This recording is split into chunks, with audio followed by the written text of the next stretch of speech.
We have four more people coming in, or maybe five. Right. You've really how have your how long have you been invested in writing novels? First one was published back in 2010. So that was so I've been doing it ever since then, and number 15 is coming out soon, and I'm working on a new series that hopefully the first one will be out in the summer. Uh-huh. And who is? They're all published by you're self-publishing them, or? Yeah, I'm doing it myself, indie publishing, but via Amazon's KDP. So that's what I used. And I mean, I find my novel, which I think is one of the best ever written. All right. I sold something like 18 copies. Yeah, I learned with the policy books, and I don't know what if you want to touch on this stuff when we get going, but I learned with the policy books that when you have even a small publisher, you're going to do all the work anyway. So it is what it is. I can see Klaus Wren here. Hello, can you hear me? I cannot hear you. You cannot hear me, huh? Okay. Cannot hear you. What do you think I'm doing wrong, Ray? I think he might have to check his audio on his end. You want to check the audio on your end, Klaus?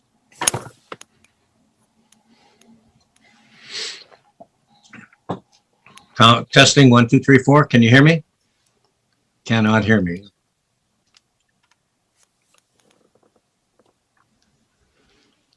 Doesn't seem to. You can you hear me, Klaus? I cannot hear you. Maybe I will log out and try again. Mm-hmm. Well, on your at the bottom of your. Would you put up your hand? Yeah. Yeah, we can hear you. That's the important thing. I'll try to do this again. Good. I hope so. We are waiting for John. Who are we waiting for? John Hood and Tom Moore. Right. And good grief, so many people. I didn't realize that there were so many people that I knew had written novels. Though perhaps you could buy mine. If we buy each other's, we're doing well. Yeah. Alan Mendenhall. Oh wow. Okay. So you got a big lineup. Good. Yeah, for some reason I thought, okay, so you got 1, 2, 3, 4, 5 of us, 6 of us with counting me. 6, yeah. Great. Tom Moore and Klaus Wren. Klaus, I've never read your book. There's John Hood. It looks like you're in. John, can you hear anyone?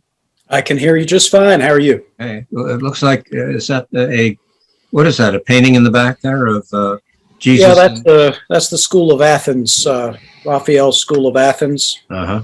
I quite like that famous depiction of Aristotle and Plato in the center arguing. Uh-huh. Because Plato's pointing up and Aristotle's pointing down. I don't think that's an accident. Right. This is John Hood, Klaus. You may not have met John or heard of him. I accidentally ran into him because I was invited to give a little talk to something called the John Locke Foundation in Raleigh, North Carolina, which is to the right of Jesse Helms, or was at any rate at one point. And it was a delightful talk, particularly since it was Tom Ellis who invited me through you. So I thank you. The other person we're waiting for is Tom Moore, too, who's written an interesting letter. And I don't remember if I circulated it. But Tom Moore, who has written about historical fiction, will talk after John Hood. And who's that just who came in there? Well, I just came in, and I can now hear you. Yeah, is that Tom Moore? This is Alan Mendenhall. I'm calling in from a bad location, which is the baggage claim of the Fort Lauderdale Airport. So you'll have to. Too bad. You'll have to. What happened to your southern accent, Alan? Oh gosh, well, there's a story behind it. I went to the bus stop in 6th grade, so I grew up outside of Atlanta, And a lot of kids in the suburbs of Atlanta were not from the South. And a group of guys at the bus stop started making fun of my accent. And so I trained myself out of it. And now that I'm adult, I wish I had the accent. Well, he's at Troy State University now at law school. And I had never spoken to Alan on the phone, so I wondered, did he have an Alabama drawl? Of course, John. I'm a little puzzled by this conversation because I'm the only one on this call that doesn't have an accent. Well, why don't we start with you, John, since you have to go off to talk to a group of students at Duke University. Indeed. Fortunately, you'll be by Zoom, so you won't catch COVID. Well, I taught last semester at Duke in person. Did you?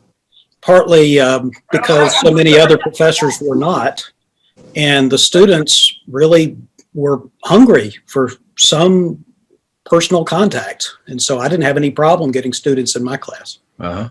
And what is your talking about today?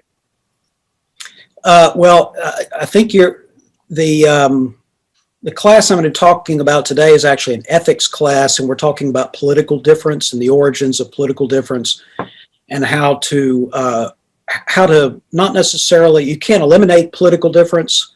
You don't have to wallow in it. You can study it. You can take it seriously. You can constructively engage across it without calling each other names.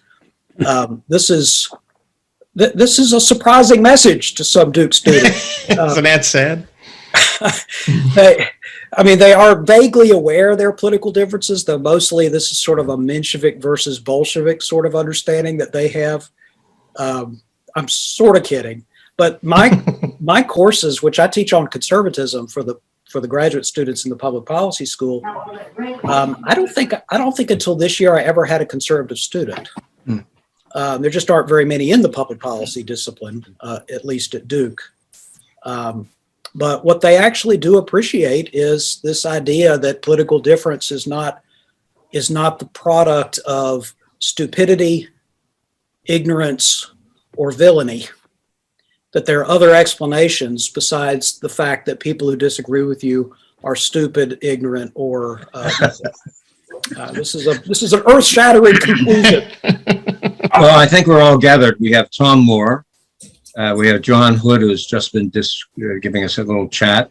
Klaus Wren, Alan Mendenhall, and Raymond Keating. John Hood has to give a talk later, almost pretty soon at Duke University.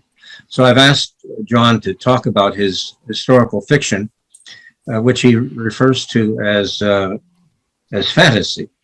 And then I'd like Alan Mendenhall, Tom Moore, to step in after John talks, because Tom is writing historical fiction too. And the rest of us write about reality. John, go ahead. Tell us a little bit about your zany fantasy novel. Well, I'll be happy to. I should say that as a conservative approaching the question of fiction and its role in cultural exchange and education and the development of challenging ideas, grappling with challenging ideas, I must say I'm not very interesting when it comes to what my inspirations are. It really is sort of the Inklings, plus some Southern writers that I've long appreciated, like Walker Percy, and perhaps a less familiar name to some would be Manly Wade Wellman, who was a pioneer in the fantasy genre in the 1920s, 30s, and 40s. Grew up actually in Africa as child of missionaries, went to Wichita State, but somehow ended up in Chapel Hill, which is where I went to school. And in fact, he passed away while I was in school.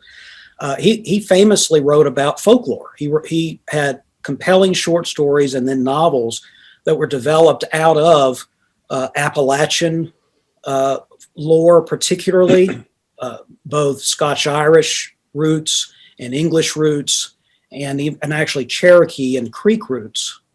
And while my book doesn't do exactly what he was doing, Wellman was writing about, his stories were set, essentially his main character is a veteran of the Korean War, so it's set in the 50s and early 60s. My book, which is called Mountain Folk, begins in the early 1750s with one of so many families who went down the Great Wagon Road from Pennsylvania through Maryland and Virginia into the Carolinas and Georgia. This was the way most of the South, at that time, the southern colonies of the Carolinas and Georgia were settled. They weren't settled from people landing on the ports. They were settled north to south. And one of those families was the Boone family. And so my story begins with young Daniel Boone hunting for his supper and his family supper in a low set of mountains in North Carolina, and encountering not just a bear, but also a fairy and a wampus cat, which is a sort of a folklore animal. It doesn't exist in real life, a sort of a magical monster cat. John, can I tell you a fairy story that'll take about 10 seconds? Go for it. Is it socialism? Because I already know that one. Mel Bradford is interviewed by Office of Presidential Personnel in the White House of the Reagan administration. And the person interviewing him is Bob Tuttle, whose father was a Ford dealer. And Tuttle notices that Mel had written a book or an article on the Fairy Queen, and asked, "What is your view of homosexuals?" Well, it's funny you should mention Fairy Queen, the famous Edmund Spenser work, because part of the theme of my book actually is literature. While the story explicitly is a story of various characters through the early days of the American Revolution all the way into the Battle of Yorktown and beyond, so that's the explicit story. But a lot of the characters are either influenced by, inspired by classic works of fiction. Daniel Boone, and this is real, a lot of my book, while it is a historical fantasy, I should lean very heavily into the prefix there, or the adjective. It's historical. There's a lot of historical research, and one of the things that I was most delighted to find is that Daniel Boone's favorite books were the Bible and Gulliver's Travels, which he carried with him when he went on years-long hunting expeditions into the hills and into Kentucky. He would, during his many periods of inaction, would sit down and read either the Bible or Gulliver's Travels, and probably more of the latter than the former. So what I'm doing in this book, Mountain Folk, and it's the first of a series, so the second book is called Forest Folk, and there'll be some others, is really... But your main character is a fairy? Yes, there are actually 4 human characters and 2 fairy characters that are the point of view characters in the story. But the main 2 to know about are Daniel Boone, who's a key character in the novel all the way through until the end. And then what is called a sylph, basically a winged fairy, but not Tinkerbell. These are when I say fairy, I'm actually using it in a broader folklore sense. It's basically wee folk of all sorts, dwarves and elves and brownies. The Cherokee had their own various fairy groups called the Nunny High and the Yunzi Swinzi and a number of other groups. The Eastie Lapoche was the fairies of the Creek Nation. So the idea here is that these wee folk exist in pretty much all cultures around the world. They even suspiciously have a lot in common. They tend to be about 2 to 3 feet high. They tend to be hard to see unless they want you to see them. Are they edible? They probably are. There are some references to monsters hunting fairies. Usually the fairies are hunting the monsters. So this character, this sylph character, which his name is Goran, he is a ranger. The rangers are sort of like scouts, and they travel around. And that's how Gordon gets to meet George Washington and Thomas Jefferson and various other historical characters that are important parts of the novel. And the conflict really is about loyalty. And if you think about the American Revolution, that's largely what a lot of the struggle was about. To whom are you loyal? To what are you loyal? It's important for us to remember that the American Revolution, while there was an invasion, there were British troops, there were German auxiliaries, there were Indian nations that were allied with the British, but at least in the part of the country that I'm focused on most, which is Virginia and the Carolinas, it was a civil war. It was a civil war among people who may have been cousins or brothers who thought that their loyalty led them to support either the revolution or to support the king. And that's what I'm doing with these fairy and monster characters, they really are, in a sense, allegorical. They're reflecting national or cultural content that people import into America from the old world, and the positive and negative effects of bringing all that baggage over into a new and virgin and frontier world. That's really what the theme is. There's a lot of other aspects to it, including faith. One of the other major point of view characters is another historical character. His name is Peter Muhlenberg. He was one of George Washington's generals. He was also a Lutheran minister.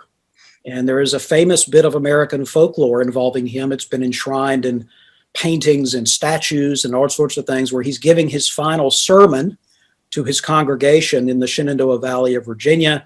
He has decided to accept a commission from Virginia to form a regiment and march off to war, but he's a minister. And how do you reconcile being a someone who espouses the gospel of the Prince of Peace with someone who's about to lead troops into battle? And he gives this famous Ecclesiastes speech about a time for war and a time for peace.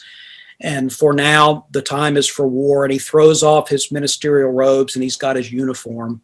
So that's depicted in the novel also. So this is the kind of book that I'm sure everyone's been waiting for. Where you have monsters and fairies and Revolutionary War battles, and Thomas Jefferson and Alexander Hamilton debating banking regulation, and Daniel Boone confronting a giant fire-spitting salamander.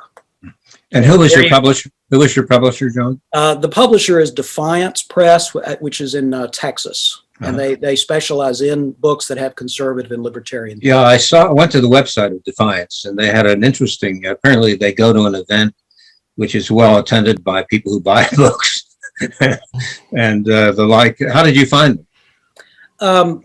It was a process. I had the manuscript out for about a year, shopping it to various agents and various publishers. And Dick, this will shock no one in this conversation, but in addition to the usual just sort of no thank yous that you get when you're trying to market particularly a fiction book, I've published a number of nonfiction books. This is my first fiction book, and selling a fiction book is a very different proposition than selling a nonfiction book, as I should have known, but now I certainly know. But some of the feedback, other than the usual boilerplate, was essentially, it wasn't too hard to read between the lines. You've got Indian characters that play a big part of the book. You're not an Indian. How dare you? You've got religion in this book. You've got one of the major characters as a minister who keeps quoting the Gospels. What's that doing in a historical fantasy? How many pages is it? It's a little over 400 pages. It's a solid novel. It's about 150,000 words. Wow. Well, Tom Morris sent a letter to me. I don't know, and I think I may have shared it with you, in which he writes that good novels are often built on a powerful what-if moment that inspires the author. And he says there's contemporary novels, or contemporary historical fiction, futuristic fantasy, which might be yours. And he said 2 of my 3 novels would be considered pure historical fiction. So it's definitely a genre. I mean, historical fiction is a genre as opposed to, political fiction, something like that. Yes. Well, historical fiction, in my case, I mean, the novel is partly historical fiction and partly fantasy fiction happening during this historical period. This is not a new idea. There are a number of other books. Sometimes it's called flintlock fantasy, or other kinds of basically they're fantastic elements. Even think of Mark Helprin, some of Mark Helprin's work, which is sometimes called magical realism. Part of that Winter's Tale book, of course, was set in the late 19th century. It has significant historical elements to it, but it is an alternative vision of what the world was like at that time. And so that's what I'm doing here. There is enough history in this book that I actually even, for example, I will tell you that when the Cherokee finish all their pottery and they put a black stripe on it, you will discover exactly what seeds they crushed to make the black stripe in their pottery. Okay. There's a lot of specific historical items in here, elements about the settlement of the frontier and the ways in which the treaties were negotiated and the Revolutionary War battles. Even when I engage in fantasy, it's to solve the what if problem. One example that I had a lot of fun with was the Battle of Germantown, which occurs right after Philadelphia falls to the British. And George Washington, the previous year, had sort of recovered his balance and reputation after losing New York by winning those battles at Trenton and Princeton. So he's thinking here a year later that he's going to recover his footing by sort of counterattacking and beating the British just on the outskirts of Philadelphia in Germantown. And his plan wasn't crazy, and it might have worked, except it was very foggy. And so it was difficult for the different elements of the Continental Army to be effectively coordinated. They got separated, they started shooting at each other, and things went south. So there's a lot of history just in, if a young reader is reading about this and maybe not have heard of this battle for the first time, they will know some things they didn't know. But I also slip in a sort of a magical explanation for the fog. Now, is it an accident that the two historical novelists here are Southerners? I don't know that that's an accident. If you even look at Southern writers like a Walker Percy or a Wellman, who worked in what we might call speculative fiction. Some of Percy's books happen in a near future. That's a sort of a Brave New World-ish kind of near future. A lot of Southern writers, first of all, a lot of Southern writers they tend to gravitate towards the Gothic and folklore and fantasy. I think some of it has to do with the sense that modernity, regardless of the fact that it has many positive virtues, of course, that it does tend to encroach on traditions in a way that one might want to mourn or at least celebrate the traditions. And also the Southern sense of the lost cause, which I'm not a champion of the lost cause, but it's a big part of Southern mythology about the Civil War and the lost cause, and more generally about ways of life that that may have been fleeting and are now rapidly receding. That tends to orient lots of Southern writers towards not just the Faulkner style sort of Gothic novel without fantasy elements, but also some elements of magic, some elements of mysticism, some elements of faith. Walker Percy, of course, was writing as a deeply faithful person. So I don't think it's an accident. I think that there is a passion for history across our country, fortunately, not as much as we think there should be.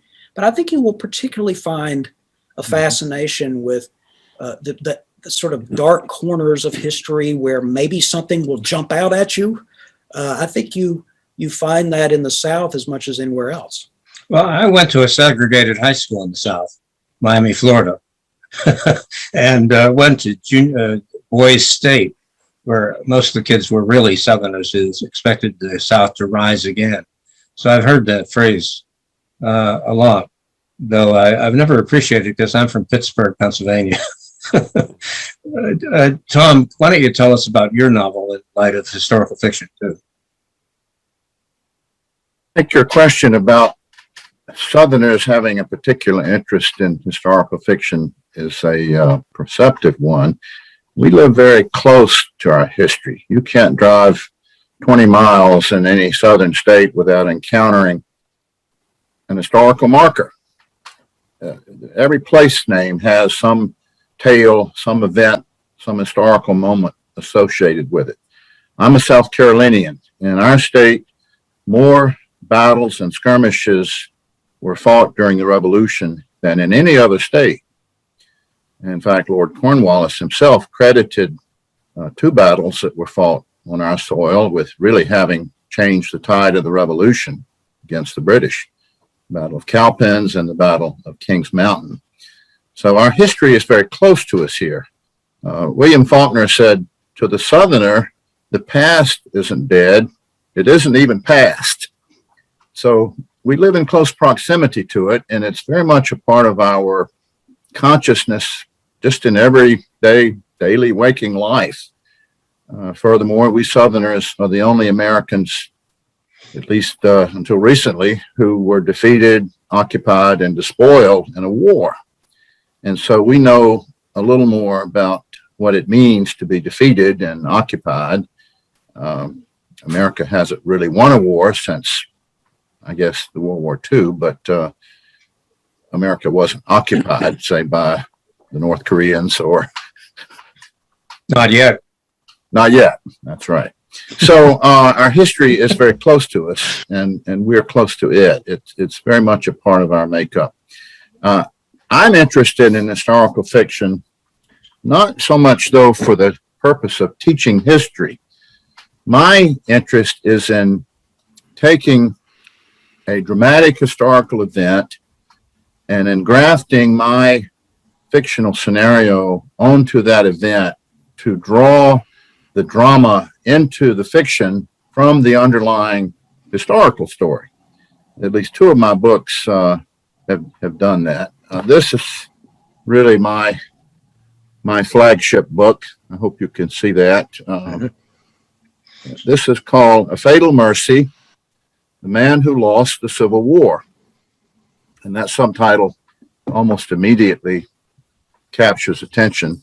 How could one man lose the war? This story is set at the Battle of Gettysburg. Dick, my protagonist is not exactly the epic hero that you touted in your various promotional emails. I appreciate your doing. He is a reluctant hero. He is the son of a South Carolina planter, a prominent Irish American family. He does not want to go to war. He thinks it's a mistake, not so much from principle, but from prudence, because he has studied in the North and he knows their superiority in industrial capacity, numbers, etc. And but he goes nevertheless out of loyalty to his family, his brothers, his community. And he finds himself at the Battle of Gettysburg at the most critical place and moment. As you know, Gettysburg was a battle fought over 3 days. And most people focus on the climax, which was the dramatic, doomed, gallant charge by Pickett's division and Pettigrew's division. And it was a dramatic moment, tragic moment. 40% of those men who charged across the valley into the Union guns were killed or wounded. But the battle was really lost the day before, on the second day. And I have engrafted my character and my scenario onto that moment and have suggested, what if my character, Drayton Fitzhenry, had shot down this Union officer from ambush where he was lying unobserved? The whole course of the battle might have been changed. And Drayton finds out the significance of that moment after the war. He didn't realize it at the time, and after the war, he realizes that the act of mercy that he committed, in effect, allowed the South to lose the battle and therefore lose the war. And so he struggles with the burden of that knowledge for 50 years. So the story is really about his inner journey, his journey to find peace and reconciliation with himself. If you read Aristotle, he says there are 7 basic plots. And of course, the journey is one of those plots. Well, a journey can be a physical journey beset by difficulties and obstacles, or it can be an inner journey. And in my case, the protagonist journeys into himself to finally find peace and reconciliation. And I featured a very dramatic period or moment or event in American history that I have never seen featured in fiction or film. There have been plenty of books and movies about the Battle of Gettysburg. But in July 1913, 50,000 surviving veterans, Union and Confederate, returned to the battlefield for a 50th anniversary commemorative encampment and reunion. And it was a time of national reconciliation and a time of healing the wounds that still festered from the war 50 years earlier.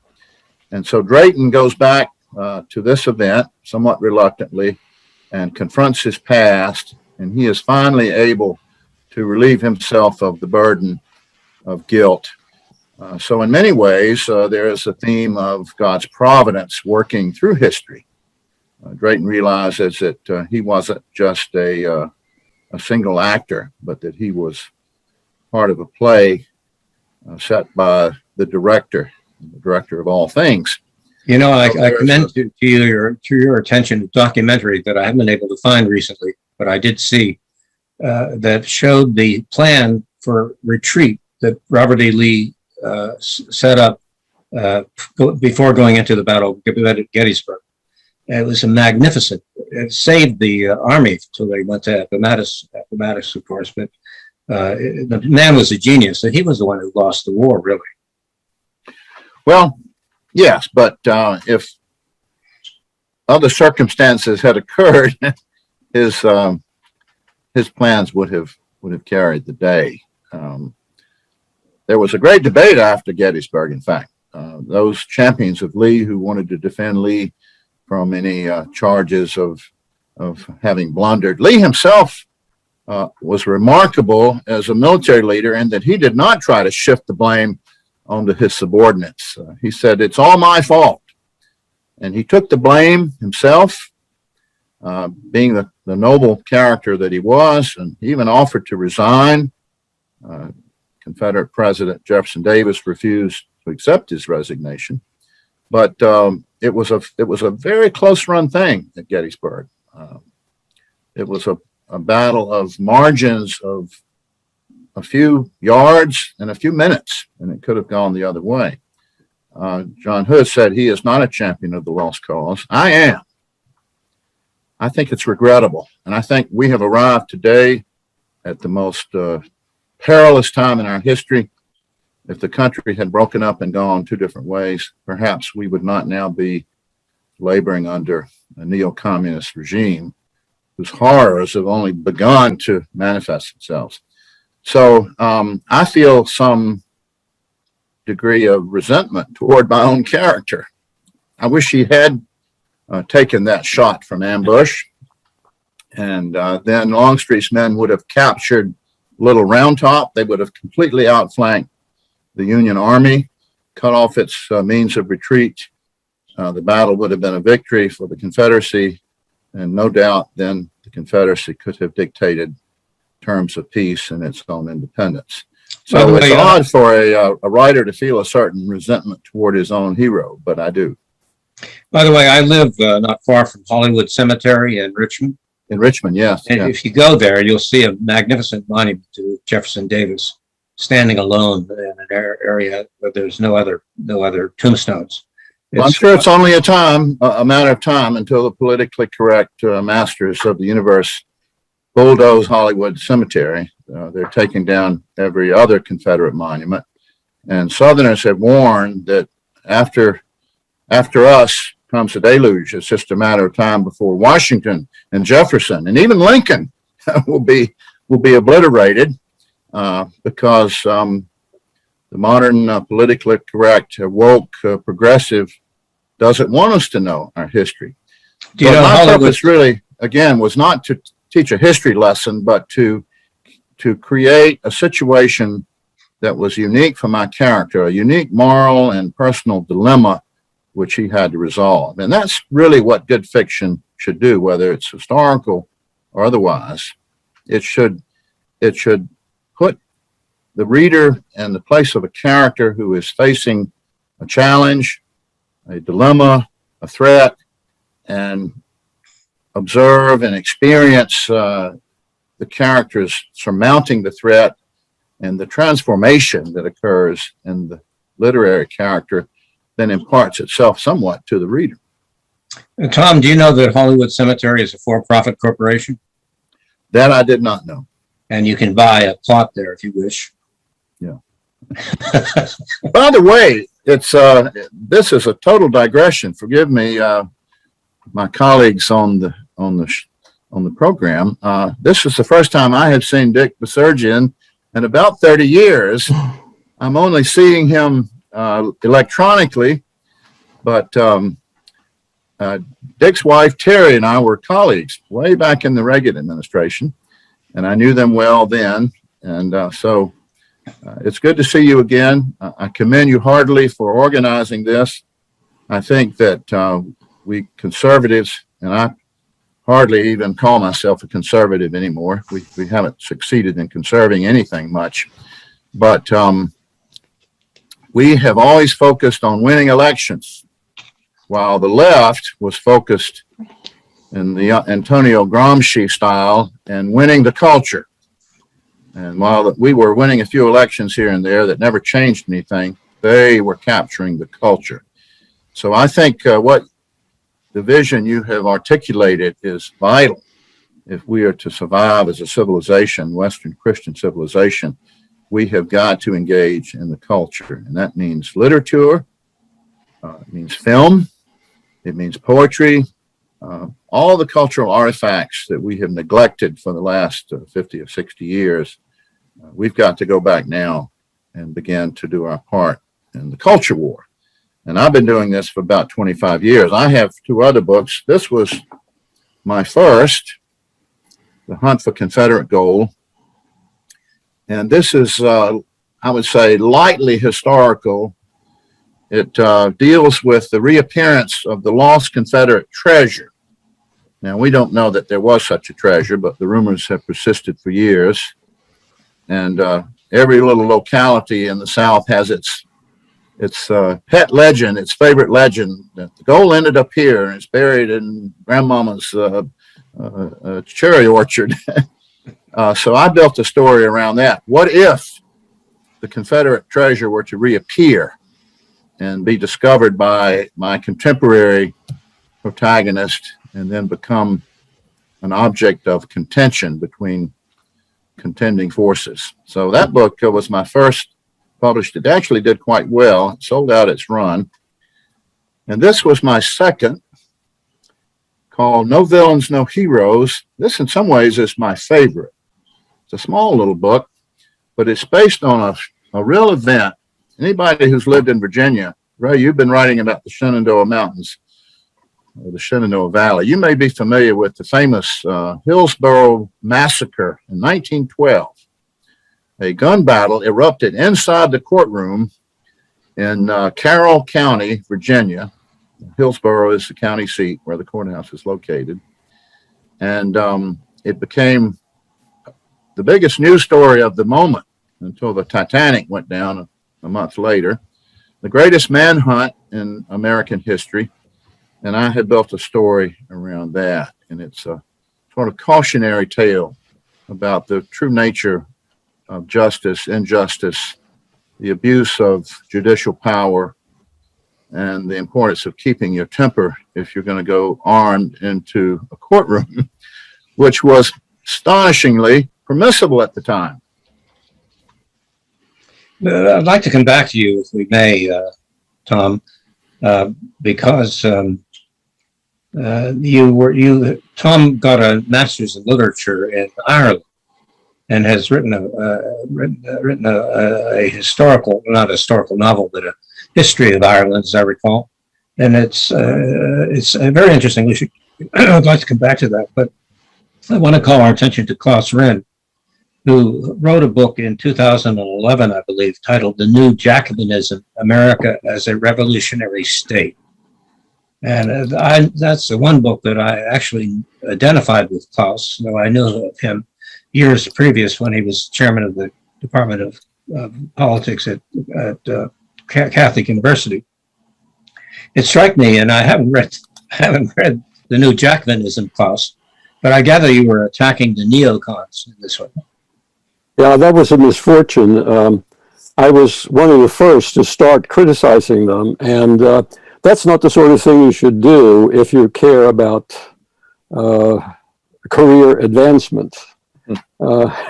I've been very careful to put my foot wrong for a very long time, and but sometimes you don't have any choice about these things.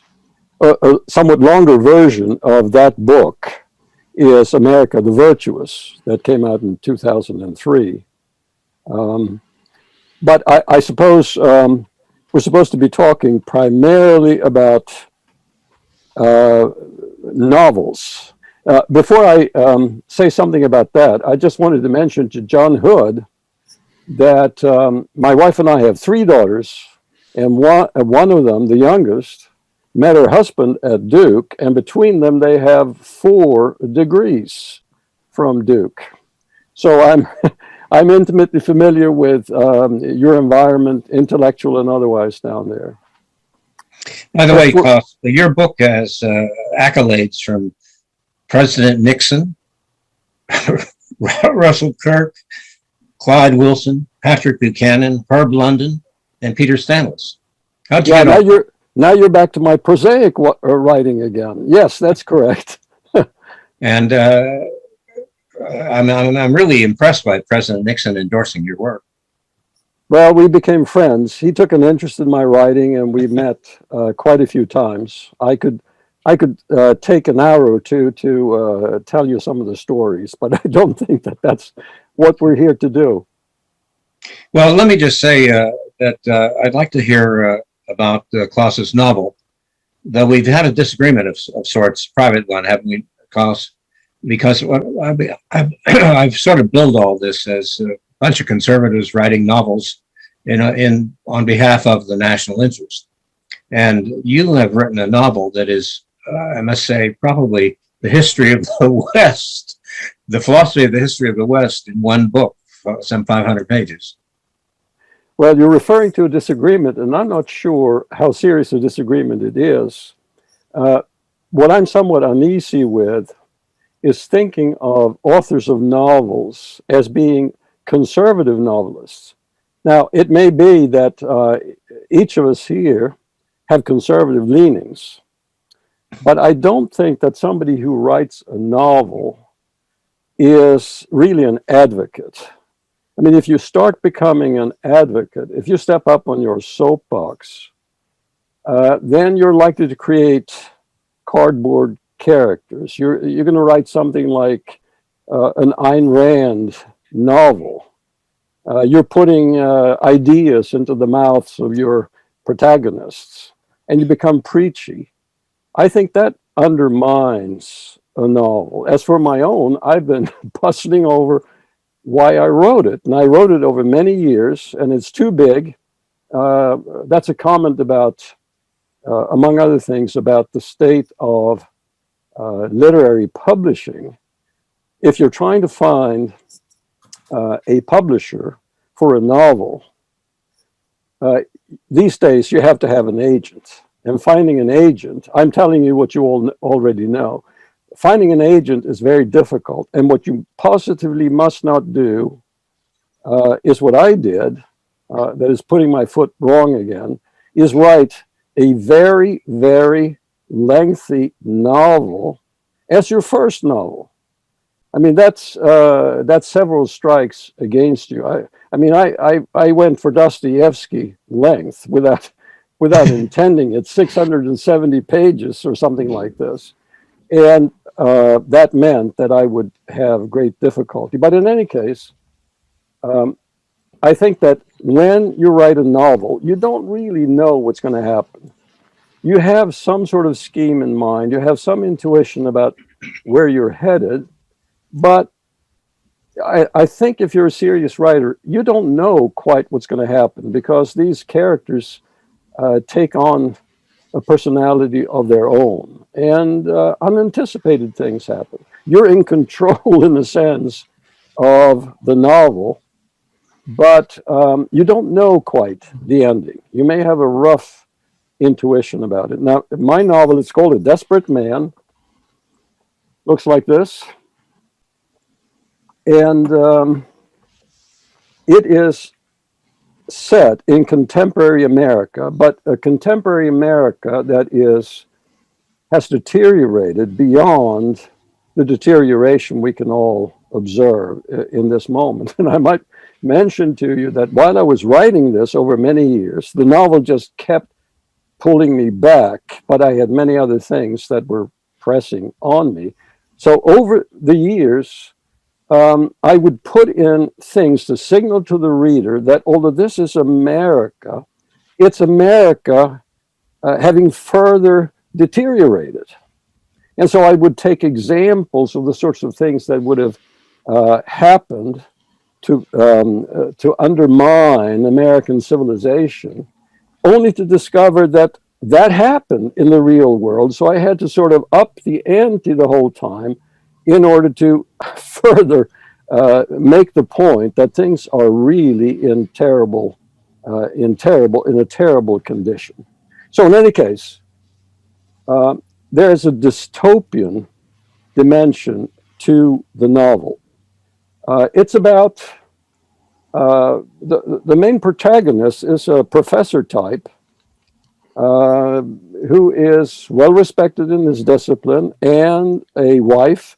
They have 2 children, healthy, well behaved children. They have everything to be grateful for. But according to the main protagonist, the professor, it's obvious that the country he loves is going down, and he is increasingly frustrated by this, by his powerlessness.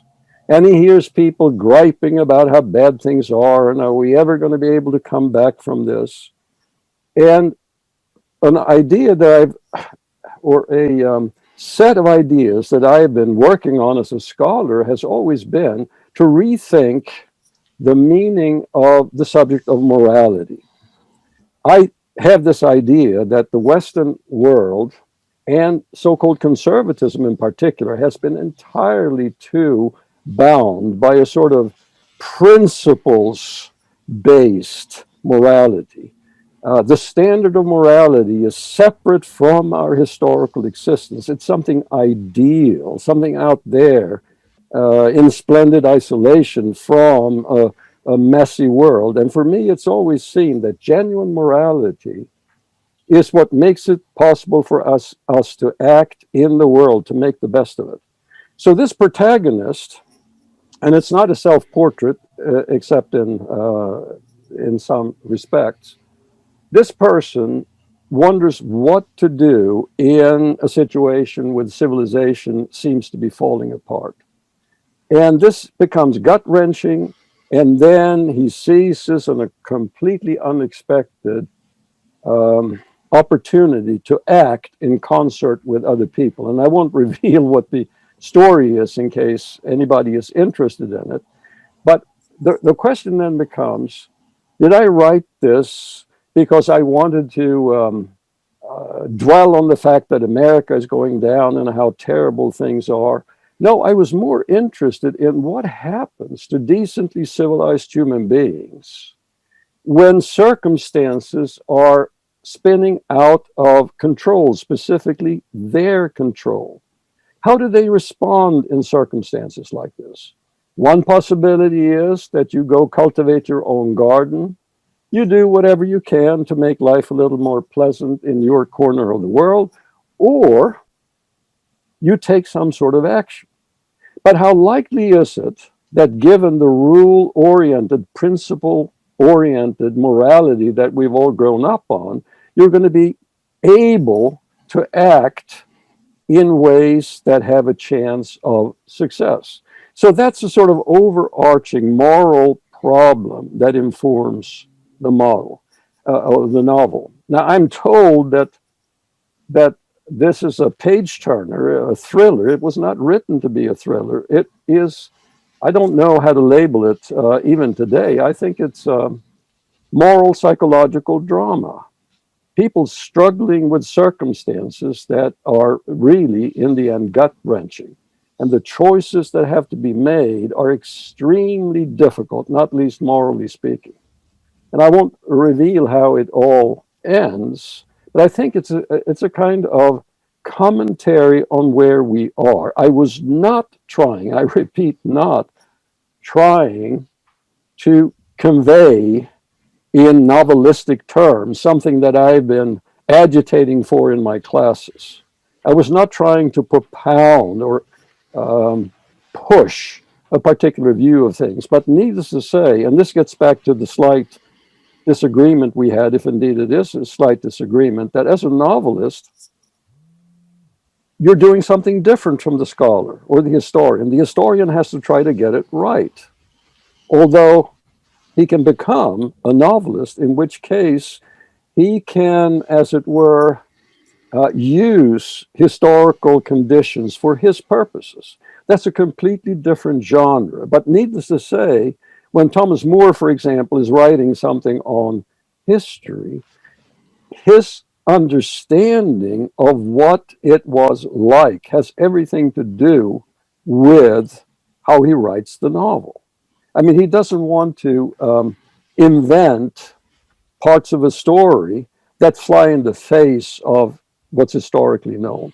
But he does not write as an historian, he writes as a novelist. And I imagine that in spite of his scheme, he has been somewhat surprised as to what actually happened. I'm certainly somewhat surprised as to what happened in my novel. Can we move on just a bit, perhaps come back to that with Ray Keating, who among us is probably the novelist. I mean, you've written what, 15 novels, and not just one. And I wonder, I know Ray as an economist, and he taught a course on supply side economics for me at Yorktown University. And I would never have known him to have been a novelist unless I look behind the curtain. And there he is, 15 novels under his belt, another to go. How did that happen, Ray? Well, first, I'm so pleased to be with all of you folks. You can hear me, right? Yeah, sure. Okay. Yeah, how did it come about? It's actually an interesting story. I was a newspaper columnist as well. I'm still an online columnist, but for over 20 years, I was a newspaper columnist. And there is something about doing that on a weekly basis that, somebody inevitably says, you have a novel in you. But I kind of thought about it here and there. And you're right, my full-time gig has been as an economist. But I'll tell you that the triggering two events that got me into writing novels. Number one was the person I've worked with for many, many years. She said to me one day, hey, we've got a new priest at our parish, and he used to work for the CIA. So I was like, that's kind of interesting. So I just filed it away. And then a number of years later, when I was writing a weekly column with Newsday on Long Island, Hofstra University had a conference on James Bond, a scholarly conference on James Bond with people coming in from all over the world. So I got to cover this. And when I was covering it, I found out that Ian Fleming published his first James Bond novel when he was 44, which was exactly how old I was when I was at the conference. So I decided, okay, that's a signal for me to start writing my novels. So I filed my column, and then I started working on my first novel. And 3 years later, the first one took a long time. 3 years later, I published my first novel, which was called Warrior Monk, a Pastor Stephen Grant novel. So as Dick said, I've written 14 and the 15th one is coming. So I write thrillers, mysteries. That's, I was inspired. I got interested in that genres, back in the 80s with Tom Clancy, Ian Fleming and the James Bond books and some others. So I took this idea that was tossed my way by this person I worked with, and my main character, Stephen Grant, is a former Navy SEAL, a former CIA operative who leaves that all behind, and he becomes a Lutheran pastor. And throughout the story, the subsequent books, and 4 of them are basically short stories, novellas, and the other full-length novels. His old life obviously comes in and invades his new life. And there are a whole host of things to wrestle with and talk about in the books. But, there were a few things that Klaus said that popped into my head that I wanted to make sure I touched on. So the first is, what type of books are these? They are thrillers, mysteries, they're general. But yes, I'm a Christian, and I have my main character is a pastor. So that obviously faith comes into these stories in a big way.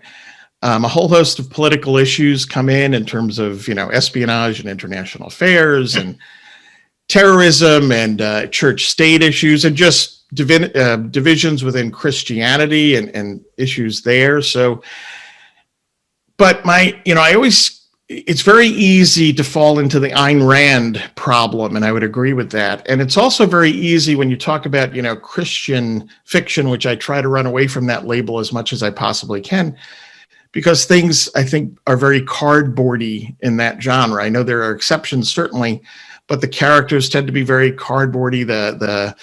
The dialogue tends to be, I think, rather stilted and unrealistic. So I've always had those things in mind as I've been writing these things as something to avoid or to overcome. So there are a few points that I keep in mind, and maybe it's worth running those down and then just closing out on something that I wanted to say on the positive front for all of us here. So for, what's my goal? Because I always get the point, why do you write this stuff? What's the point, right? So I always say my first goal is to, tell an exciting, interesting, intriguing, entertaining story. That's number one. And depending on what's needed at the moment, that can include action, humor, romance, friendship, obviously tension, temptation. Obviously we bring faith in, challenges, moral issues, suspense, a whole host of things depending on the particular book and the particular point in the story. So that's the number one goal. That's where, as the writer, that's how I come at it. And then, I hope to, along with that, present interesting characters, right? Somebody that you're either, rooting for, or perhaps you despise, somebody that you might sympathize with, somebody you might admire, somebody you might aspire to, right? Somebody that you're simply fascinated by. So I think, characters and character development are vital. And then I mentioned the issue of dialogue, and I think dialogue is for me one of the biggest challenges in writing books like this, because you want it, as I say, dialogue is hard. You want it, you as a reader, when you come across, stilted, silly dialogue, it's very easy for you to just turn it off. So I try to keep that in mind, try to create as realistic and natural exchanges as possible between characters. And then there are other things that are natural. I always mention when I talk about my writing, specifically when I go to book gatherings and so on, I always say work hard to avoid, when I talk to potential writers, I always say work hard to avoid plot holes. It's easy to say, but I'm always stunned when I go to a movie and they spent $300 million on this movie and it makes no sense whatsoever. I'm like, you had a lot of people involved in that movie. Shouldn't somebody have weeded out these plot holes? Now, having said all that, obviously I'm writing this from, I'm a Christian, and the foundation is a positive view, if you will, towards Christianity. And I'm a conservative Christian, so my conservatism comes in as well. So I think all writers they bring their point of view, so you have something to say. But the critical thing here is not to preach, right? Not to get on the soapbox. And does your message, for lack of a better word, integrate naturally into the story? Is it naturally, does it fit in terms of the characters? You don't want to have somebody breaking into a speech and the reader's just like, what is the point of this, right? So I think all of that has to naturally fit. And that can be a challenge, I think, for those of us that view ourselves as Christians and conservatives and go into the area of writing novels or making films. I mean, listen, heart's in the right place, but it's very difficult for me to watch any of the so-called Christian films because they're just, quite frankly, horrible. So, they're kind of my own, and I fail at all this. I'm not, I'm not kidding anybody. I mean, this is what I try to do. Okay. But there are other aspects that spin off from this. I always say, let's not hit the reader over the head with a 2x4, right? In terms of what you might be saying. Earnestness, you can't let that earnestness trump an enjoyable story. And again, the issue of the dialogue is critical. And does your message fit in appropriately with the story and so on, and don't disrupt it Don't disrupt it with a speech. One of the things that when you're writing about a character that's a pastor, and he has a couple of close friends that are pastors, so he's a Lutheran pastor, and two of his closest friends, one's a Catholic priest and the other is an Anglican priest, is that at least I at least have an excuse that I can slip in little points from sermons, but it's natural, right? Because they're pastors or they're priests. But still, even there, you have to be very, very careful, and I try to be. So those are some of the things, kind of my rules, if you will, and the various books have touched on. I mean, if I had to stick these into a genre beyond just general thrillers and mysteries, and some of these books are very much thrillers and other ones are very much mysteries. I guess they would probably fall into the political thriller, political mystery end of things. So, I have characters wrestling with big issues. I've got one book, Deep Rough, where, it's Chinese persecution in China of Christians comes into play. I've got a book called Reagan Country, which actually was inspired when I went to the Reagan Library. And I bring in a story about a politician in Russia who saw Reagan's speech at Moscow State University. Three Russians that saw that were students at the time. One was inspired by Reagan and the other was appalled by Reagan, and where are those characters today in Russia? So I have some fun with that. But again, all of these types of issues, I really work to just serve the story itself and make it interesting and entertaining as best I can. That's a quick one. The other thing I wanted to mention, and I think it fits with what we're talking about here in terms of the challenges that we often view, I think conservatives view, Christians view as the challenges that we have in the culture and business world. Listen, I am, I'm an optimist at heart. I'm one of those Reagan Kemp conservative folks.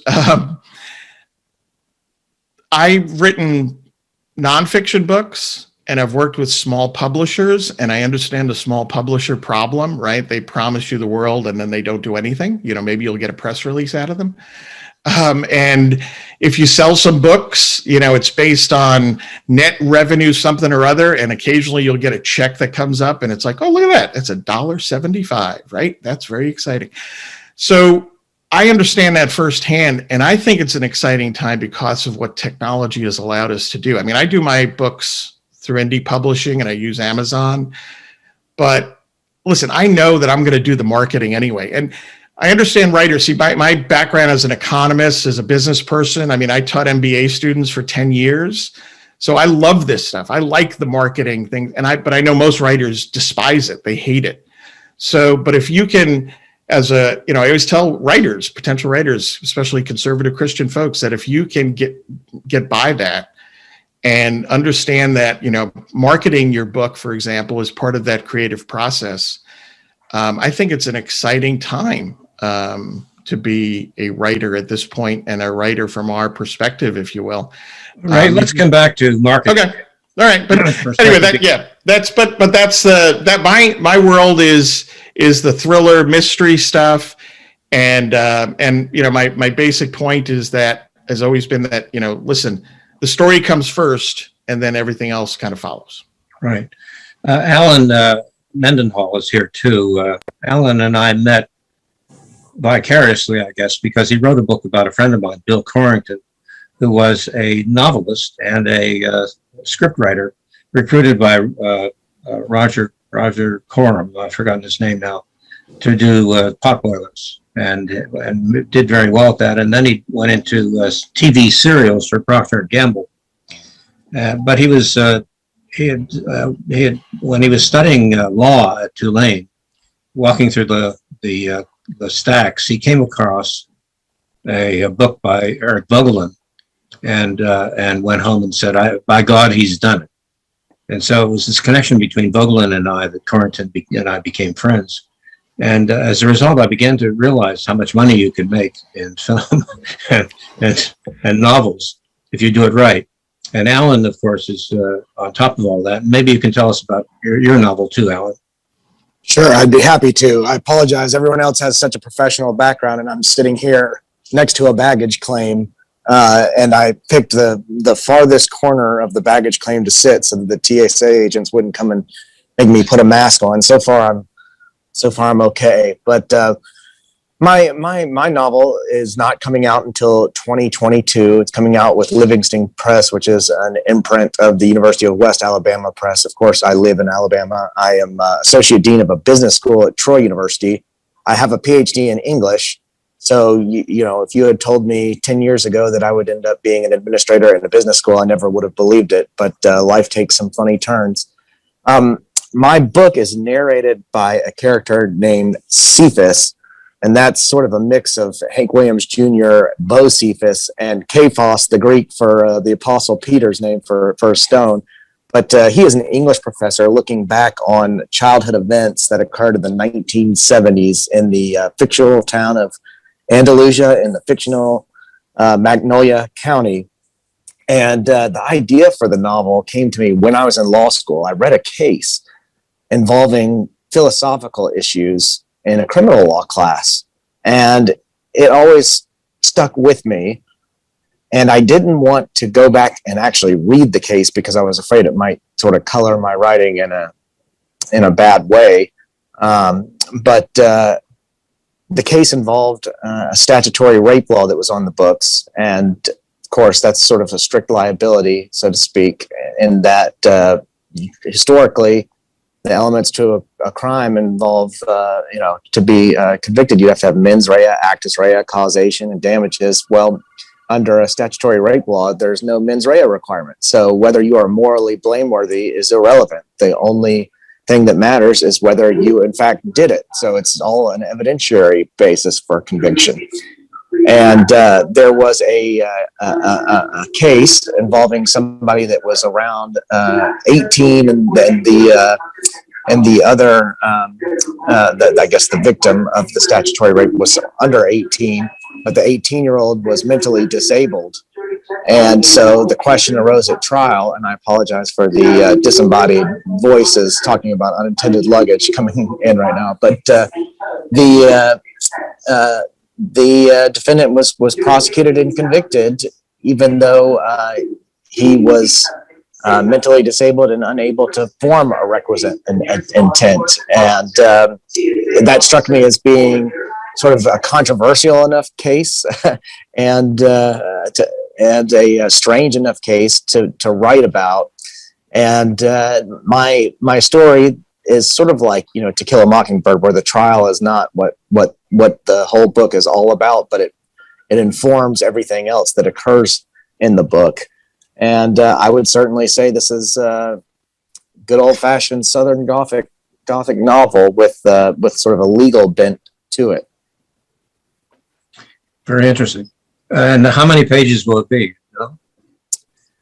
Well, I can only tell you how many pages it is in a Microsoft Word document presently, and that is about 150 or so pages. So it's not much longer than a novella. Then I'll read it. Let me just say that I really do. The reason I tried to gather you all together is because my book has sold something like 18 copies, and for me, I enjoyed writing it, and I'm just delighted with my publisher, who took this unknown writer of a novel and put it into print. But it's a damn good story, and the reason it was written is that I was in Palm Springs at Christmas, where my wife's family meets annually, and went to a gallery called Coda Gallery. And there was a statue, or a ceramic statue of a woman in a blue ball gown. Now, back in the old days, when Tom Moore and I were young, during the first Reagan administration in 1981, there were a bunch of inaugural balls that we could all have gone to because we were working in the early days of the administration. But they all were very expensive, like $1,000, and they were just jammed with people you didn't want to know. So the conservatives decided to hold our own ball, and we did one at something called International House. And we actually had a friend who, Bob Riley, some of you may know, who had a friend who was a waltz or a dance teacher, and she instructed us in how to dance. So, at any rate, the thought hit me when I saw this statue. There's a novel here, and about a woman going to a ball and so forth and so on. That's how the inspiration came. I would never have done this. I would never even thought of writing a novel had it not been for that one little encounter with a ceramic statue. And now the other thing is, I wrote it for streaming media because I believe that the release of films outside of theaters, but in Netflix and the like, is a wonderful opportunity for young writers, because you don't have to do anything that's enormous and get a theatrical release of your script. You can just write the script that will be produced, perhaps inexpensively, and shown on Netflix or Acorn or BritBox or whatever. So it strikes me that I could make a buck on this. The problem is that I didn't write my novel has very little dialogue. I don't know how to write dialogue. And now I'm writing a script based on this, attempting to create the dialogue that should have gone into the story. The story's a good one, but there was no dialogue. And so I'm really struggling with this and not quite sure that I'll be able to pull it off. But I remember many years ago, I worked at Arlington House Publishers when I was living in New Rochelle, New York. And we had a book on commodity trading, if you can believe it. It's called Silver Bulls. And the author was a commodity trader, in which he was a master of selling silver. And a major Hollywood producer optioned the book to write to do a film based on commodity trading.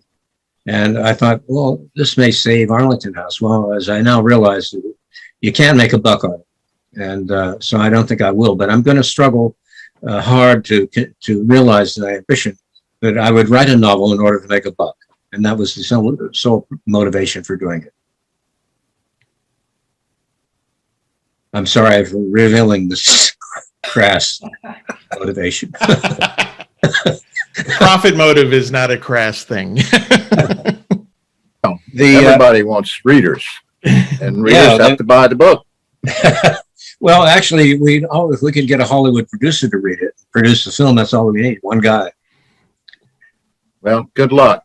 It's harder to break into Hollywood than it is even to break into mainstream publishing. It certainly is. Who said that? I did. I've known some people who tried. I know one person who succeeded. And Hollywood is, as Tom just said, is a harder nut to crack. But you can produce your own film. You can, but even that has significant upfront costs. My first book, which I published in 1996, was with Simon & Schuster. It was a nonfiction book. It was actually about corporate social responsibility, if you can believe it. And I had to sell away my film rights and my theme park rights, which I'm still upset about to this day. Because I still think at some point someone will build a corporate social responsibility roller coaster, and I won't get a dime. Actually, in my case, I assigned all the income to my publisher and kept all the subsidiary rights because I felt that's where the money was. But in terms of, finding a publisher is difficult enough, even if you've written a terrific scholarly book, which all of us have done. But then to actually find a publisher to do a novel is just, extremely difficult. And I think I've had 3 or 4 publishers in my life. The only time I ever had a book sell was when it was adopted by the Conservative Book Club. I have no idea why my publishers have published these books, these scholarly books, because they haven't sold. Some have been reviewed. One was pretty well reviewed, but most of them have not been. So I don't have the accolades from the President of the United States or the many English or Irish scholars who have said that Tom Moore is a great Irish novelist.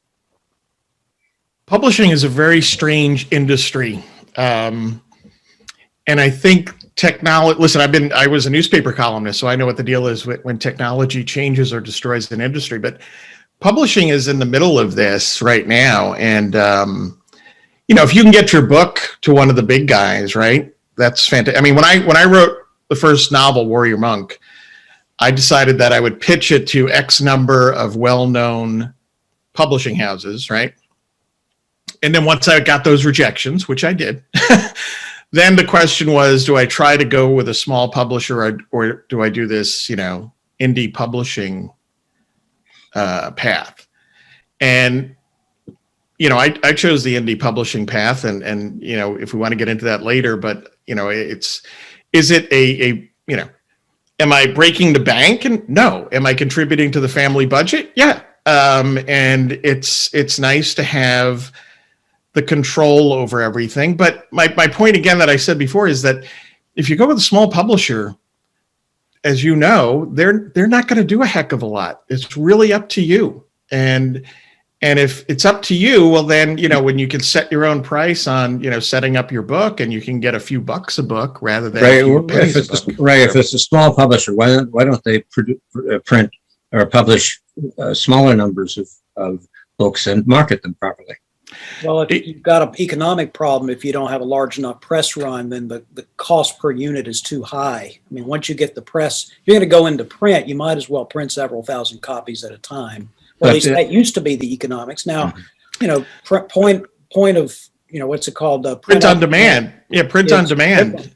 Right. Print on demand. It's a higher cost, though. It's a higher cost per unit, but then you don't have any inventory you failed to sell. Right. Right. Exactly. I mean, there's no reason for a book to go out of print anymore, really. Right. Let me comment on this too, if I may. The problem is not only the cost per unit of printing a book and the cost of inventorying a lot of books if you produce them on a traditional offset or web press. Print on demand, you can print as few or as many as you like.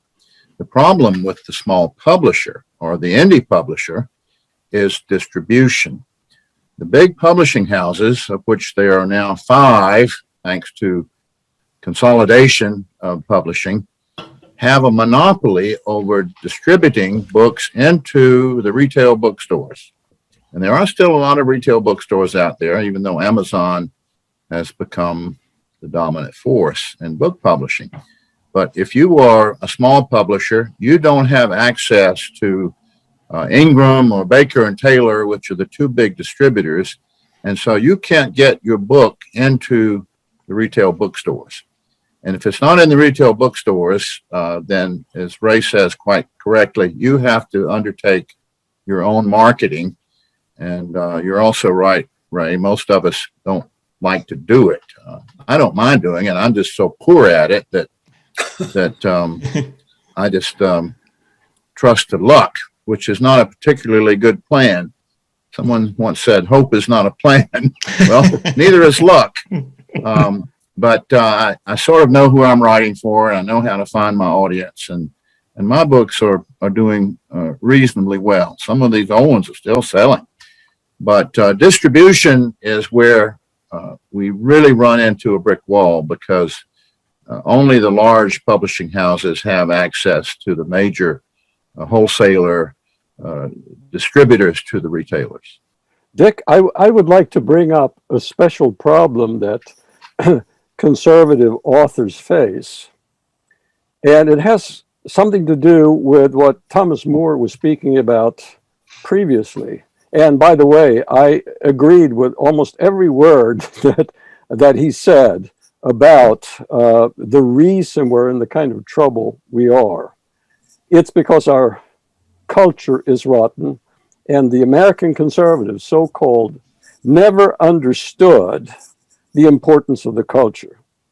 The movies, literature, poetry, etc., etc. That is the conservative. As a matter of fact, I might mention that I grew up in Europe, and I wrote probably the first book anywhere about American intellectual conservatism. It was published in 1971, 5 years before the George Nash volume. So I have quite a perspective on this. Something that has been obvious to me from the very beginning is that, and this is something that Tom pointed out, that American conservatives have been obsessed with politics. They think actually that the key to the future is to get your hands on the levers of government. The problem with that is that politicians have very limited influence. They are circumscribed by the state of the mind and the imagination of the society.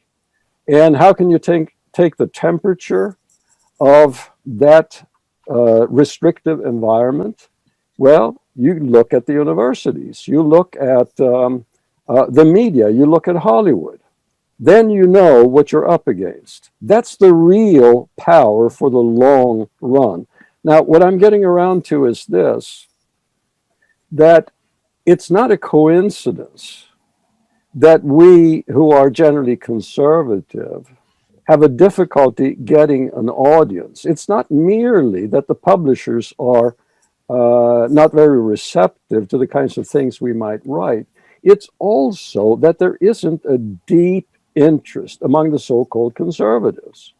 So that when a novel appears, they think, oh, well, that's nice. Maybe when I go on vacation, when I go to the beach, I'll bring a book along and read it. And it's it's off to the side. It's not something that you really deeply care about and think really matters. So that there might be something to be learned of profound significance by reading a novel. So to illustrate one of the consequences of this, if I take my own self as an example, I've had a number of reviews. Most of them have been on the internet, and they have been written by people who know me as a political theorist. And what do when they read the novel? They don't read it as if they were literary critics. They're not used to being in that frame of mind. They are used to this Wren character being a political theorist, and he has shown an interest in moral questions over the years. And so they go looking in the novel for the political theory content, which, to my way of thinking, is very disappointing, because I think I have something to say that is marginally related to political theory, but the book is not about political theory. It's about life, problems faced by human beings. There's a story here that may be significant or not, as the case may be, but that is what you would hope, and I would think that most of my colleagues here would agree, that they would like the novel to be assessed on the basis of its literary merits, rather than by some extraneous standard. For example, in the case of Ray Keating, oh, this is a great Christian novel. This is good because it's Christian. Or a follower of Leo Strauss writes a novel, and that novel automatically gets kudos because it's written in the Straussian spirit. Or somebody like Patrick Deneen writes a book about something, and he has a pre-existing audience in the Catholic network. What I'm saying is that we're living with the virtual absence, not complete, but virtual absence on the more conservative side of a literary culture. Now, I know about Southern literature and so on. There are pockets of, there's a reservoir of a higher civilization, but it's a lack of that and a preoccupation with supposedly down-to-earth matters of the day, like party politics, that's standing in the way of a kind of acceptance for conservative writers. This adds to the other problems that we've talked about. Well, in terms of that, I don't read novels, and I don't review them. In fact, I've gone to my friends and given them a copy of my book and said, please review this, and they don't review it because they're political theorists. They're not interested in this crap. And yet I think that there's a market for this. And the question is, how do we market our novels? How do we become known or better known? And I think the answer is advertise. And I'm talking big bucks here, maybe $30,000, $40,000, $50,000 worth of advertising. Now, no one would put that kind of money into one little novel that I wrote, or maybe all the novels that Ray wrote. But together, collectively, we might be able to find an investor who put up $3,000 to $5,000 to market our 5 novels, or 6 novels. And that was the idea that I had to bring you all together to see if you would go along with something like that. I raised close to $4 million for a solely internet-based internet university, solely by direct mail. And the announcement that this discussion would be held was sent to some 5,000 active email addresses of people over the years who have either donated or tracked Yorktown University. In fact, this discussion, when it was last promoted, attracted 561 viewers. So there are 500 people out there who could each send us $100, and then we could market our 5 novels in a way that our publishers would never even aspire to do. Which reminds me, if I'm a publisher, why would I publish a book that I'm not going to market? I mean, what are they doing? Well, that's a big question, I think, with a lot of people in the publishing industry. And my point about, I think, what's going on in publishing is that you're seeing small publishers are the ones that are at risk with what's going on. They're going to go away unless they find a niche or a way to make themselves relevant. And again, technology is allowing them to it. I mean, you mentioned 30. I understand, Dick, what you're trying to do, and I applaud it, and I'm on board. But today, the point is, you don't need that much revenue. You don't need that much money to start to reach people. Social media, as much as conservatives like to bash it, has been a wonderful thing for conservatives across the board. And I would argue it's been a wonderful thing for conservative authors, because you're able to, in a very cost-effective way, reach people that have, that are your people, your readers, if you will, as a novelist, or your readers as somebody that's writing nonfiction. And it's very cost effective. I mean, when I started using Facebook to do some advertising, my sales jumped higher, markedly higher. And, I just use some discipline, and I take X number of dollars that come in each month. It comes in each month, and I put it towards a marketing budget. So there are ways to do it. Technology is our friend on this. And I think it's going to be, the small publishers are now competing not only against the big guys, but they're competing against this indie avenue. And what Klaus said, jumping around here, but while I have the microphone, that you're here for a second, Klaus's point is exactly right, in the sense that, listen, I'm an economist. I'm a public policy economist. That's what I've done. I work for a small business group. That's where I've been chief economist for a very, very long time. And all that stuff matters a great deal. But you know what? At the same time, if you're losing the culture, and then, you're in a heck of a lot of trouble if you're exclusively focused on these issues, public policy, for example, so on and so on. And I know far too many conservatives that, when I tell them, hey, I'm writing novels, they're just kind of like, I don't really care about that. Well, you better care about it. You better care about Hollywood and movies and all these things if you want conservative ideas and you want our country to continue to be what it should be going into the future. And I think they poo-poo that, and it hurts. Our what we view as I think America's role and conservative. And well, that's why they fear that when they send their kids to college, that the kids will come back and hate them.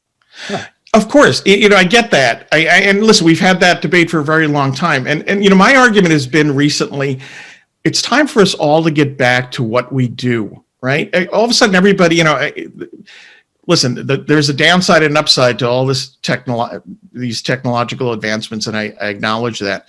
But, all of a sudden you have people that are now political theorists that shouldn't be political theorists, or they're spouting off on public policy when they really shouldn't be spouting off on Go back to what you do, what your vocation is, what your calling is as a Christian, and if you want to say as a conservative, right?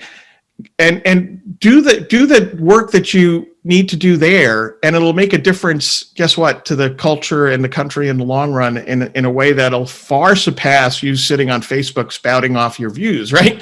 So, I look at it as that's what I'm supposed to do as an economist, and I've carved out a career as a novelist, and that's what I'm supposed to do as a novelist. And I think it's critical for us to kind of regain that almost meat and potatoes. Let's go out and roll up our sleeves and do some work, and we can get things pointed in the right direction.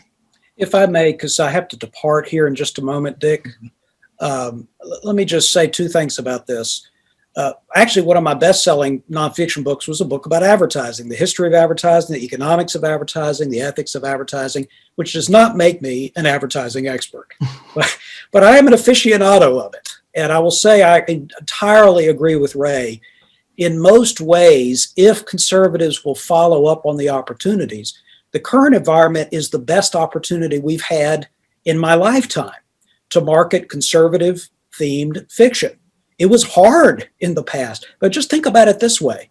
There is clearly a huge potential reservoir. Now, not for every single genre, not for every single book, but think about the fact that even today, if you look in the field I'm working in, which is science fiction and fantasy, what are the most consistent sellers over the last almost 3/4 of a century?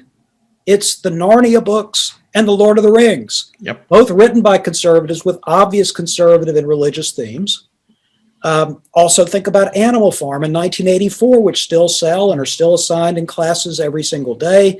And if I may say, just on end my own participation in this conversation on a note of optimism, even the recent blockbuster films that have broken all the records, superhero films and things like that, these, while there is some left-wing tropes here and there, these are often not explicitly, not written by conservatives, but they often have obviously conservative themes about the abuse of power and heroes and villains and things like that. There is a great deal of interest in the kind of work. Look at the field that Ray's writing in, that others are writing in, like spy thrillers and the Tom Clancy and Brad Thor type of work. There is a huge amount of books actually being written and sold, and many more could be if we became innovative, made more effective use of these technological tools to advertise and not worry so much about which publisher's name is on it. Frankly, consumers don't care. As Tom says, it's all about getting a book in somebody's hands. And there are some obstacles to that, and there are some paths around the obstacles. So I'm in favor of taking the paths. And with that, I've got to run. You know what the title of my next book is? What's that? The Intelligent Woman's Guide to Her Husband's Stomach. Oh my goodness. Good luck with that. That sounds like a great marketing challenge. Thank you all very much. Take care, See you, John. John. Thanks for coming. God bless you. Well, maybe we should hire John to market our books, huh? He seems to like that aspect of it. It's always the last thing that you think of. I remember working with Yorktown University from scratch, figuring out how to do this. The last thing that I thought of doing was marketing it. When now, if somebody comes to me and say, I want to do something, I say, well, first start by marketing it and then do it. Because if you put off the marketing to the end, you'll be out of business very soon. And so there is Facebook and there's AdWords and things like that. They're not that terribly expensive, but advertising of some sort is certainly necessary for novels, wouldn't you say? Oh, well, I wholeheartedly agree. I mean, it's made the difference in terms of making this a more viable enterprise than it otherwise would be. Writers have to be entrepreneurs. I mean, I've talked about this, I've spoken about it, written about it, and you have to think that way. And if you think of it as being part of the creative process, that's critical, right? If you're saying, all right, because as a writer, as we all agree, you want readers, right? So what are you're reaching them with your story. Now it's just a matter of kind of telling the story about your story, if you will, right? You that's what you need to think of it as is it's part of the creative process to get word out there about your book. And if I think people start looking at it that way, and also looking at what technology really empowers us to do, I think it's an exciting time, even with the challenges that we have. And there are always challenges at various different times, and we have to deal with them. But I think it's an exciting time to be an author, quite frankly, and if you want to say a conservative Christian author. But the other part of it is to reach that wider audience. John mentioned like superhero movies. Nobody's selling superhero movies as conservative films, right? They're just selling them as superhero movies. But he's right. There are so many themes in that type of storytelling that lend itself or spring from conservative, ideas and so on. So it's you don't have to come at it as, hey, I'm a conservative and here's my conservative book. And if you read this, maybe you'll better understand what we're about or something like that. It's just like, no, hey, here's a really good story. And by the way, down the line, maybe they'll find out that, oh yeah, like Tolkien. Oh yeah, Tolkien was a Catholic and he was a conservative. And, C.S. Lewis was an Anglican and a conservative, but that's not necessarily what you lead with, right? When you try to get people interested. Listen, I'm going to do one thing here and I don't want to, but this is I've had some really bad reviews and some really nice reviews over the years, but for this conversation, I'm going to read this to you real quick. It's 2 or 3 sentences, but somebody wrote it on Goodreads. And this is like my favorite review. It was just a guy on Goodreads. And all he said was, I should probably hate this book. The hero's political and religious attitudes are conservative. Yet the book was well written and a lot of fun to read. It was the literary equivalent of a James Bond movie. Boy, does this show my age. I know this, I know what is happening is so improbable to impossible, but it's so cool, right? Now that guy, we probably would sit down at dinner and argue over everything. But the fact that he wrote that, I was like, yes, that's what we need to be doing as, people in this line of work. So there you go. Tom, do you want to talk about your journey in Ireland and how that may pertain to this discussion? Yes. How do I get on the screen? You're there. You are. We see. I'm on. Okay. I want to emphasize or reemphasize what Ray Keating and Klaus Wren have said. The first obligation we have is to produce excellence in our work. That's the first obligation of marketing, is to have a really good product. And fiction is not easy. We have to understand that the purpose of fiction really is transformation. And the story has got to grab the reader and pull the reader into the struggle that the characters are undergoing, and in effect, suspend their disbelief, which is a common term in literature, but the reader is almost in an altered state. He enters into the story and is carried forward by it. And that's what is the hardest thing to do. You can, all of these participants today are wonderful writers in the sense that they can put sentences together well and they have good diction and they know how to use the language. The harder part of fiction writing is the imaginative part or the art part, which is somewhat separate from the craft. And that is this ability to pull the reader into your imagined world. And I went to Ireland to study creative writing, primarily to learn or to master or to perfect how to do that. I studied at the University College Cork in Ireland. Ireland is the most literary country in the world for its small size. There are 4.5 million people there. There are more cattle and sheep in Ireland than there are people. And yet they've had 4 Nobel Prize winners in the 20th century. Probably should have been 5 if James Joyce had been recognized at the time as he is now. And it is just a sort of magical place where your imagination can be set free. And I wrote poetry, I wrote a play, and I wrote my book, A Fatal Mercy, there.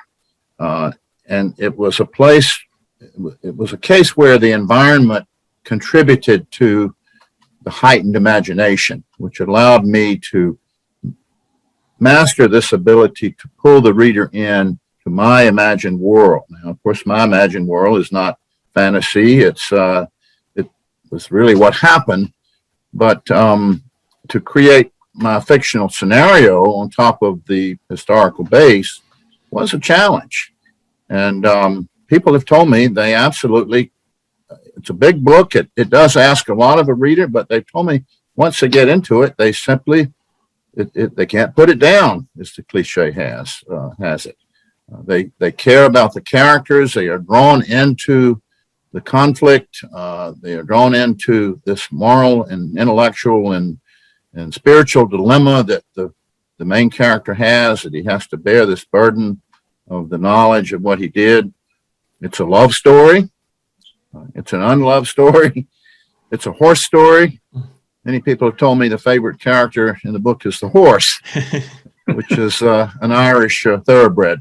So Ireland was a place and an opportunity for me to really master the imaginative side or the art side of writing fiction.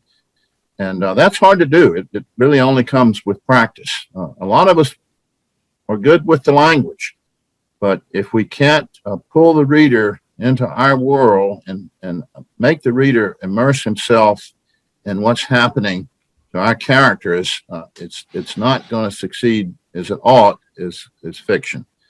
And so that's my Irish story. My Irish professor at University College Cork said this book is Gone with the Wind meets War and Peace.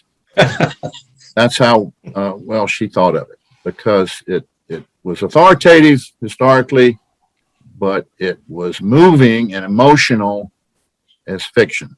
And once again, and I think Klaus Wren might agree with me, we conservatives focus primarily on propositional truth. Most of the work we do is intellectual, and we tend to be suspicious of emotion. Well, we are emotional beings as well as intellectual beings. And if fiction doesn't cause an emotional response, then I don't think you will get the transformation in the characters having read the book that you're aiming for as a fiction writer. So emotion is good for novelists. Any laughter? Laughter is good too. That's another thing we conservatives tend to neglect. Your propositional title I thought was funny, and we need to use humor. We need to create laughter. Yeah, you don't want to be the sourpuss conservative novelist, right? And that's not a Absolutely. Well, have we said it all? Oh, well, what about agents? Do you have anything good to say about agents? I have not had any experience. I tried a little bit. Again, I've just kind of been going the whole indie route and kind of trying to make myself my own, brand and publisher and writer. So I just haven't gone that route at all. So Tom will say something about an agent he once had, but I submitted a title to Encounter Books, and they sent it back saying we only accept agents at work. And so I wrote to the head of Encounter, and I said, you are still the classical conservative publisher, aren't you? And so why are you asking me to have an agent? I couldn't find one. I'm not homosexual. I'm not whatever the other vices are. And I have a book here. I guess it's, I've forgotten what the name is, but all the agents that are out there are listed. And you should and they tell you what they're looking for. And it's nothing that I'm writing, frankly. Well, that's part of the problem, Dick, is that every institution in our country has fallen to the progressives. I can't think of a single exception, even the church to some extent. And I'm a Christian too, right? And this troubles me greatly. But the publishing world has come to be dominated by Northeastern liberal progressive females. And what they're looking for is a feminist, progressive, woke, and about 2/3 of the agents would fall into this category. We've long since departed the days of Maxwell Perkins and Bennett Cerf, who were out searching talent like Ernest Hemingway. And so it's almost as hard to find an agent now as it used to be to find a publisher. And I guess pretty soon there'll be agents who are helping you find an agent, and then on like a wilderness of mirrors. So but you had an agent. I had an agent once. He was Tom Clancy's agent. Tom Clancy helped me land him. My first book was bought with a very substantial advance by New American Library, and Robert Gottlieb was my agent. But, and I sold the book unfinished, which is very unusual for a novel. Received a $50,000 advance. I've made more money on my unpublished book than I have all my others combined. By the time I finished the contract and turned in the manuscript, New American Library had been purchased by Viking Penguin, and my sympathetic editor was lost, and I was handed over to somebody who was not particularly interested in the book, and he wanted me to make all these changes, and I had no help from my agent. Robert Gottlieb, basically, it was sink or swim, and of course I was pretty foolish.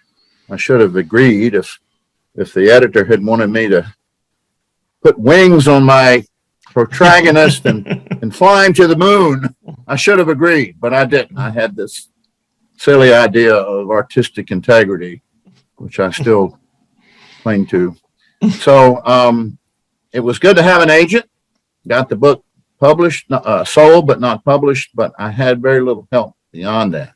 Subsequently, trying to find an agent, I have run into the philosophical, cultural, political bias, which is just as pronounced in the publishing world as it is in the mainstream news media, in Hollywood, and every other cultural institution, which has essentially been captured by the left.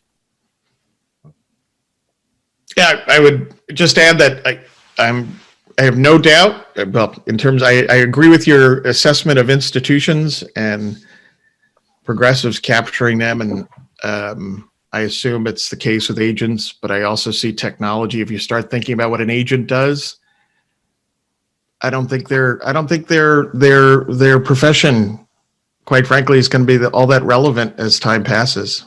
In terms, I think you're absolutely right. We should do what we're doing: publish independently, learn how to market, band together as we have in a sort of ad hoc manner here. Again, thanks to Dick Besergian. We have an audience out there. We just have to learn better how to reach them and to be persistent. Yep. In my view, that's persistence equals luck. That is the word, because how many people do you know, right? That, well, I gave this a shot for whatever and it didn't work. So that if you're going to talk about entrepreneurship and everything, that P word, perseverance, persistence, however you want to put, would pick your P, right? But that's vital. And listen, again, limited thing that I've been able to do, if I just took what I experienced with the first book or what I experienced with my early public policy books, I wouldn't be doing this. Why would I bother, right? I enjoy it. It's a passion.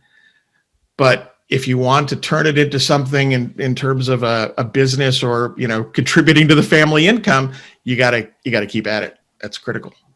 Klaus, do you have anything to say? I was just about to ask you the question. What do you envision as the next step? Well, I'll check the mail to see if there are any checks. I'll let you know. But I think we have to market ourselves. It could be better to market ourselves as a group rather than just our one thing. Klaus, do you have another novel you want to write? I wish I would love to do that, but I have all sorts of other things that I have to finish. Time is running short. How are you going to find the time? Mm-hmm. I'm semi-retired from my professorship at Catholic University, but that means that I'm busier than ever. Yeah. Time is the resource, right? The most vital. Well, it's a problem. I mean, I have something to say. I could use the $40,000 advance, but I simply haven't gotten it yet. I'm writing a sequel that I think might have some appeal, but I've been thrown in a loop because the fellow who's the major protagonist is a candidate for president of the United States, and he didn't expect this guy Donald Trump to come along. And now Trump was probably going to be the nominee in 2024, so my guy won't make it. So I'm trying to figure out how to continue the story with while he still has this ambition to become president of the United States, which is also a weakness. Of course, you should realize that it's not important to be president of the United States. It's important to be a novelist. Well, thank you, gentlemen. I'll be in touch by email and by mail and by other means, and we'll see what happens, okay? Thank you, Dick. Thank you so much, Dick. Thanks, everybody. It was great to meet you all. It's an honor to be with you all. Thank you.